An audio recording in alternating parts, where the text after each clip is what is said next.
And speaking of why you're here versus, Yeah. Up north is, this is, and it's not just sort of straight entertainment, but it's media and what's happening down Yeah. here. There's so much activity down here, and it makes sense to be here near the studios and the content creators. Yeah, Absolutely. you would be insane if you were going to get in the entertainment business and did it anywhere but Los Angeles. Yeah.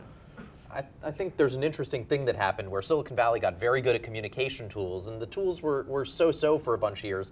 And Hollywood, people would try it, but it was showing off that they could use these tools. And finally, the tools in the tech world got good enough, and now storytellers are coming in and telling just these incredible stories. So there's this huge surge you're seeing all through LA, and it's actually a pretty amazing moment. And as Brian was saying with the early days of Silicon Valley, if there's something going on, if there's a big change that's about to happen, you want to be right in the center of it.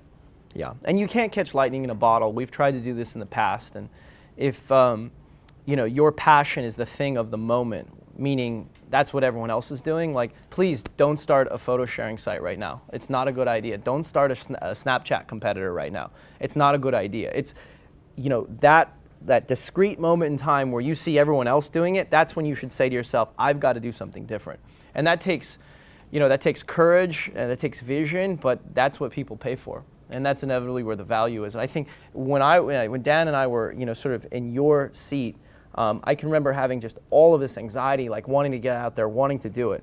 But we were very, very focused on things that were not cool, which inevitably served us well.